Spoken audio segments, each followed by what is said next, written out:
Hello, everyone. Welcome to GNU according to CD, that is Government of National Unity. And the people that stand against the GNU are falling apart. So, the Deputy President of the EFF has decided not to renew his EFF membership. There are rumors that he is going to MK as he was approached by former President Jacob Zuma. I'm supposing he's going to be one of those parliamentary members or members of parliament that will replace the 18 that was fired. So it's quite interesting what is happening. So the question now we need to look a little bit deeper into what is happening in the EFF. EFF has it's Isafan, let me put it that way.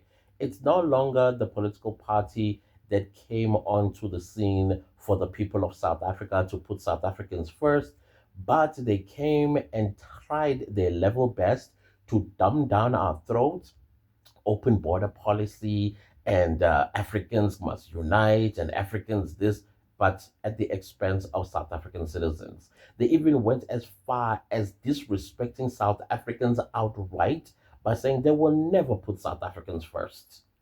And people were like, okay, cool, thank you. 29 May, where are you? And 29 May 2024 happened, and the EFF suffered a great loss from the third position they held in parliament to the fourth position. Basically, the results are reducing them to 9% party after the elections. Not only did they learn a lesson, but they doubled down, especially with everything that has been transpiring in the country when it came to foreign nationals. The EFF stood its ground and doubled down, telling South Africans that you are not special. And there is no way that we are going to put you first, etc. And so, and I kept thinking to myself, then clearly you do not know South Africans, Mr. Malema, because South Africans, they love each other and they will not stand it when somebody else comes to our country and try to exploit us, steal our identities, and commit crimes in with our identities. And guess who the law comes to? It comes to us because it doesn't know whether it was us or somebody else. They don't care.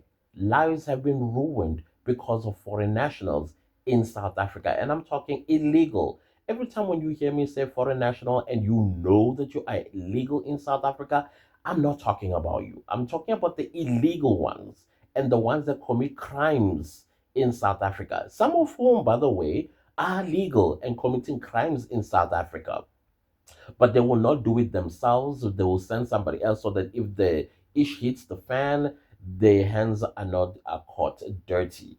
But when every time you hear me say foreigner, you must know I'm not talking about you if you are legally in South Africa and you are not committing any crimes and you are contributing positively into the South African economy. Please step aside. It's not about you. However, it is about the illegal foreigners. Again, that's why I keep repeating this because sometimes I get misunderstood. And we know most of the time who are the guilty parties here. They come from West Africa. I don't understand why West Africa is so different. Okay, yeah, okay, maybe that's a little bit stupid to say because Ghanaians are the most humble. They mind their own business. They run their own businesses. I don't know how many of them that are illegal in South Africa, but Ghanaians do not bother nobody. But I digress. Let's go back to the EFF. EFF, it declined and will continue to decline because of this open border policy of theirs and also attacking South Africans when South Africans are asking legitimate questions. And I think Pan Africanism in South Africa is a dead ideology. I don't think it's going to go any further than where it is right now. And anybody that tries to instill it within the people of South Africa, I think it's going to get rejected.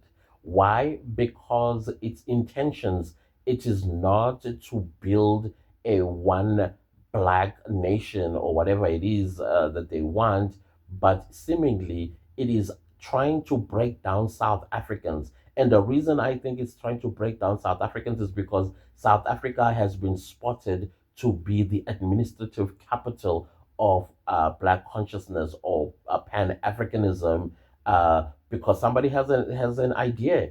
And the idea it is about them becoming president of a borderless Africa so that they can go in and do as they please when it comes to the resources or natural resources of our continent, no different from the white people that came and did exactly what they've done with our natural resources.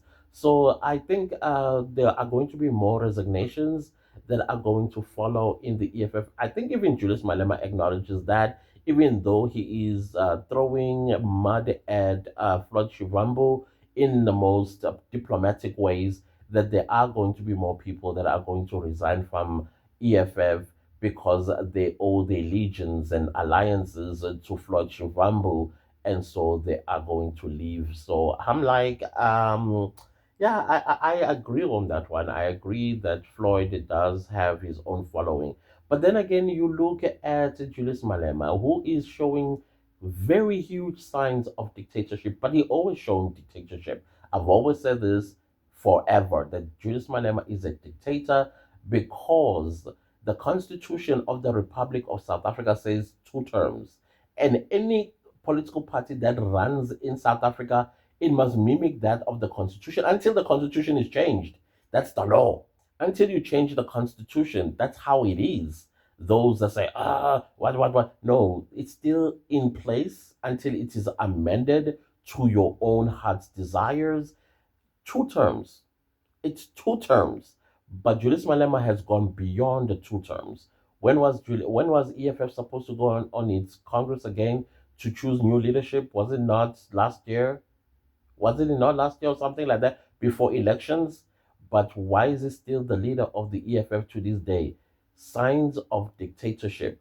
And Floyd Shivambu is not going to be holding a wall that will never fall as deputy president. Clearly, he is not valued. And hence, that is why he's taking the step that he has taken to go to MK. But now let's talk about the MK as well. I feel like, in as much as MK has came by storm, took 58 seats in parliament, themselves they are on each other's throats. For how long are they going to continue on this trajectory? Have they not learned anything from Congress of the People? Because Hope also came in exactly how MK came, and then immediately there were problems. Now you are bringing Floyd Shivambu, and where are you going to place Floyd Shivambu? Who is going to be sacrificed for Floyd Shivambu in the MK? And how are they going to feel about them being what do you call this, sacrificed by Jacob Zuma and whoever that went there and got Floyd Shivambu from the EFF? So that means whatever fights that they're having inside MK is just the beginning of the end of MK, just like what happened with Congress of the People. I thought history is supposed to teach people a lesson. So sooner or later, maybe Floyd is going to regret his decision, but I don't think he's going to regret his decision because, I mean, he's not valued in the EFF. So the only thing that Floyd Shivambu can do after MK is either go back to the ANC, because in the ANC he can be deployed maybe as an ambassador to some country, or he can be deployed as a counselor or whatever it is that the ANC may throw him at. But I also don't think that Floyd Shivambu will want to go back to the ANC unless there's a gravy train that has just developed out of GNU. I don't know. But what I also do foresee Floyd Shivambu doing in the future, if he really wants to test the ground of the support he has from people in the EFF, is start his own political party, because usually that's the trend in South Africa. Start his own political party. I don't think it's going to do well at all because Floyd Shivambu is not a charismatic politician. He is more calm, he's more logical. I mean, hello, he's very educated. And so I don't think he is going that route of forming a political party. Or he can go to a failed or a party that is failing, like Hope, and insert himself there. I think he stands a good chance of rising within the ranks of Congress of the People if he would have to go there.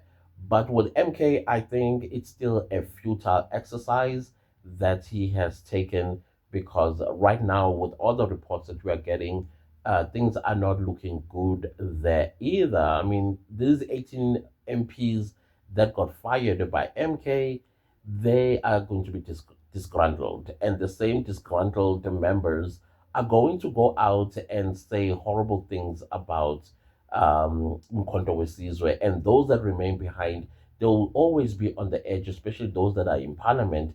They will always be on the edge, wondering who else is Jacob Zuma going to get from somewhere, and then I have to be sacrificed for that person or persons. So it's a mess. It's a total mess. I think I did see somewhere where I think Julius Malema shed a tear or two for what his name Floyd Shivambu has done, resigning from the EFF. I can imagine. I mean, this is his friend, possibly his best friend, and now he's leaving him to continue on his own with a journey that they started together. I mean, Floyd Shivambu is also a co-founder of the Economic Freedom Fighters, so it's sad. I mean, it's really really sad. But other than that, we'll keep our eye on everything that is going to transpire in the EFF as well as Mkhonto Wesizwe party, and see where all this is headed. Politics in South Africa is about to get interesting. But GNU, I think things are moving.